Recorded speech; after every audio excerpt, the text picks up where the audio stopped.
Buenas tardes, mis hermanos, Dios me los bendiga a todos. Ya saben que es un gusto maravilloso poderlos tener en línea.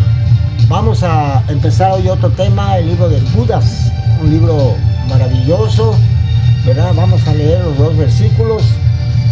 Dice lo siguiente: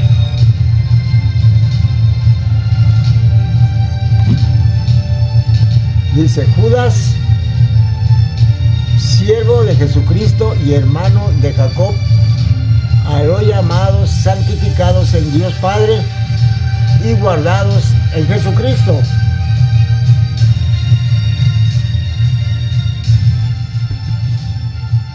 Misericordia y paz y amor os sean multiplicados.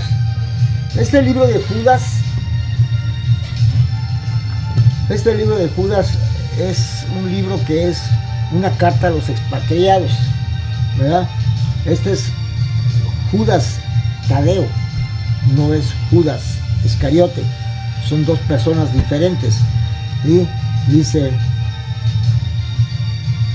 él se identifica como el hermano de Jacob. También los evangelios lo identifican como hermano de Jesucristo, ¿verdad? Esta carta, esta epístola, se menciona a él como el siervo o esclavo de Jesucristo, y se dirige directamente a los llamados, santificados en Dios Padre y guardados en Jesucristo.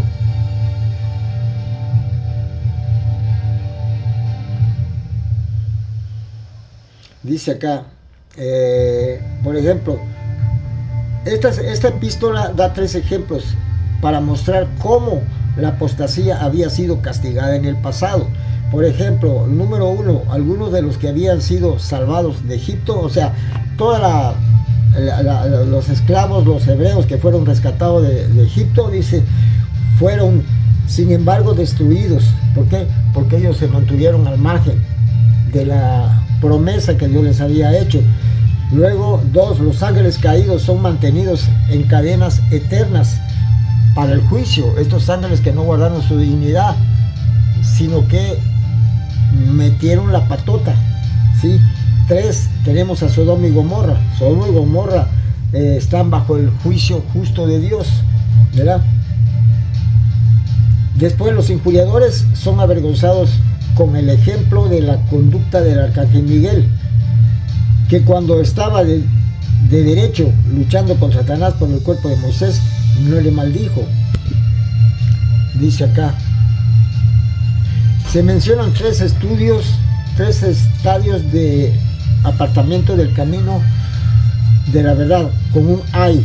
Dice, hay el camino de Caín, la naturaleza y voluntad del hombre con su aborrecimiento contra el pueblo de Dios. B, error de Balaam por recompensa corrupción eclesiástica, ¿sí? Y C, la contradicción de Coré, oposición a la realeza y al sacerdocio de Cristo.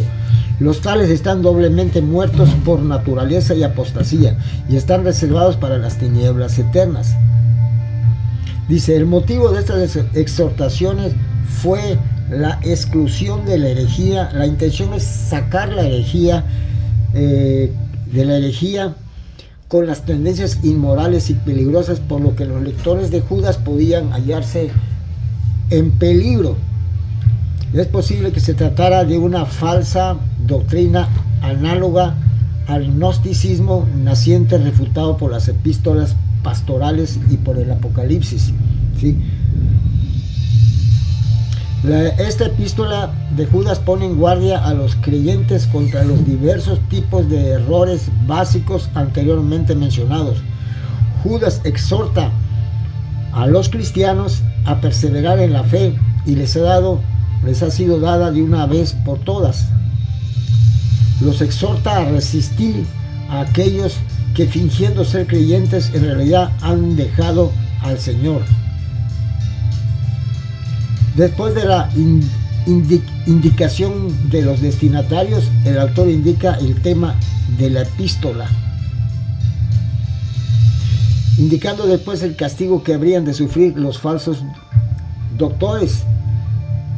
Judas expone a continuación cuál debe ser el comportamiento de los verdaderos cristianos en tales circunstancias. Y concluye dándole toda la gloria al Dios y Salvador. Bueno, vemos que realmente estas son las intenciones de esta carta, que lo vamos a ver a través del desarrollo de la misma, y vamos a ver cómo Judas, totalmente interesado en salvaguardar la sana doctrina y evitar que se pudieran infiltrar estas doctrinas gnósticas, ¿verdad?, que estaban trayendo una cantidad de problemas. Por eso dice así: Judas, siervo de Jesucristo. La palabra siervo es holos, que es esclavo de Jesucristo y hermano de Jacob, a los santificados en Dios y guardados en Jesucristo, misericordia y paz y amor sean multiplicados. Por ejemplo, aquí dice a los santificados. ¿Qué significa eso? No dice a los santos, sino dice a los santificados. Quiere ser, ¿por qué? Porque la iglesia está siendo santificada, es un tiempo continuo, el verbo está en un tiempo continuo. A los santificados en Dios Padre, y dice, y guardados, también la guarda, el custodio, la custodia que Dios Jesucristo ejerce sobre su pueblo, es un evento constante. Estamos siendo guardados en Cristo, ¿sí? Y luego dice en el 2, la misericordia y la paz son necesarias, ¿sí? Y el amor es importante que se multiplique en nuestra vida. Nosotros necesitamos desarrollar la misericordia, la paz y el amor. Necesitamos que esos sentimientos se pudieran multiplicar, ¿verdad? Vamos a ver aquí algunos pasajes.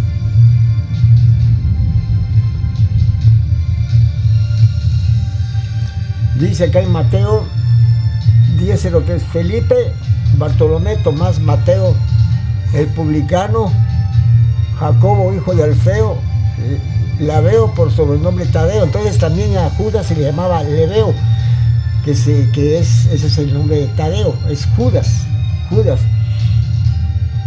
Dice, por ejemplo, acá en Mateo 13:55, ¿no es este el hijo del carpintero? ¿No se llama su madre María y sus hermanos Jacobo, José, Simón y Judas? Entonces con esto podemos confirmar el argumento.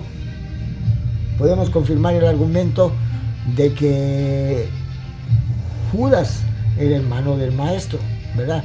Ahora, nosotros sabemos que los hermanos de Jesús no le creyeron y Judas se convierte posteriormente, ¿verdad? Entonces tenemos acá estos puntos importantísimos y vemos cómo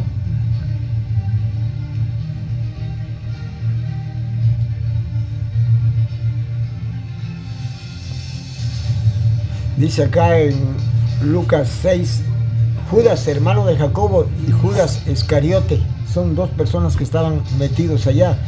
Y dice acá la voluntad de Dios, y esta es la voluntad de Dios en Juan 6:39, y esta es la voluntad del Padre, el que me envió, que de todo lo que me diere no pierda yo nada, sino que lo resucite en el día postrero. En Juan 10:28 al 30 dice, y yo les doy vida eterna y no perecerán jamás, y nadie las puede arrebatar de mi mano. ¿Por qué? Porque dice que la mano del Padre es más poderosa que todas, porque Él es más poderoso que todos, y nadie puede arrebatar a nadie de la mano de Dios. Por eso es que la salvación es eterna. Se llama vida. Dios te salva eternamente, no te salva temporalmente. Si la salvación tuviera algún riesgo de perderse, entonces ya no sería vida eterna, ¿verdad? Sería una vida temporal, como así en el Antiguo Testamento. Lo que muchas escuelas de interpretación ahorita dicen que la salvación se pierde. Si la salvación se perdiera, el término vida eterna sería una burla, no tiene ni sentido que se diga vida eterna. Es vida eterna porque la salvación que Dios te da es eterna y te está salvando constantemente. Por eso vemos que ahí en el pasaje de Judas, ¿qué está diciendo? Que Cristo nos guarda, nos está guardando. Cristo nos está guardando. Por eso dice en Juan que todo lo que es nacido de Dios no puede practicar el pecado, porque la simiente que recibió le guarda y el maligno no puede tocarle. Entonces esto es lo que nos trae a nosotros una salvación eterna, perfecta y garantizable. Claro, hay mucha gente dentro de la iglesia que cree que es salva, pero no lo es y da unos testimonios pésimos. Por eso dice que es imposible los que fueron alguna vez renovados en su mente y recayeron sean otra vez traídos a la justificación. No se puede, ¿verdad? Porque tendrían que volver a crucificar a Cristo y a Cristo no lo van a volver a crucificar. Cuando tú has escuchado el Evangelio durante tanto tiempo y no has sentido en tu corazón la gratitud porque no has creído que Él murió por ti, porque tú estás en un problema jurídico con Dios, tú estás condenado y destituido totalmente de la gloria de Dios, entonces tú vas a escuchar el Evangelio durante 5 o 10 años y tu corazón se va a endurecer. Ya el Evangelio no te va a impactar a ti, por eso no vas a poderte convertir, ¿verdad? Ese es el problema de endurecer el corazón cuando escuchas la palabra. Cuando escuches hoy mi voz, dice Hebreos, no endurezcas tu corazón. Por eso vemos que este es el punto. Dice acá, si alguno me sirve, sígame, y donde yo estuviere, allí también estará mi servidor. Si alguno me sirviere, mi Padre le honrará. Entonces hay una gran cantidad de promesas para servir a Dios. Juan 14:22, le digo Judas, no Iscariote, Señor, ¿cómo te manifestarás a nosotros y no al mundo? ¿Por qué? Porque Dios se manifiesta a los que han nacido de nuevo, a sus hijos, a su familia, ahí es donde Dios se manifiesta. Así que mis hermanos, yo les pido por favor que permanezcan en la palabra, que busquen la sana doctrina, que encuentren, si no tienen un lugar donde haya buena palabra, donde haya una palabra llena del Espíritu Santo, una palabra que te edifique, que te construya, que te venga trayendo que cada vez más vayas conociendo más a Cristo. Tú a Cristo lo conoces a través de lo que Él dice personalmente de Él, lo conoces a través de las historias, cómo Él ha actuado en determinadas circunstancias dentro de la historia, y te vamos dando detalles de su carácter para poderlo conocer, para poder determinar si tú vas a emprender ese viaje con Cristo, ese fabuloso viaje en el misterio de la divinidad del Señor, y poder aspirar a ese reino que Él me ama. Dios te bendiga, mi hermano.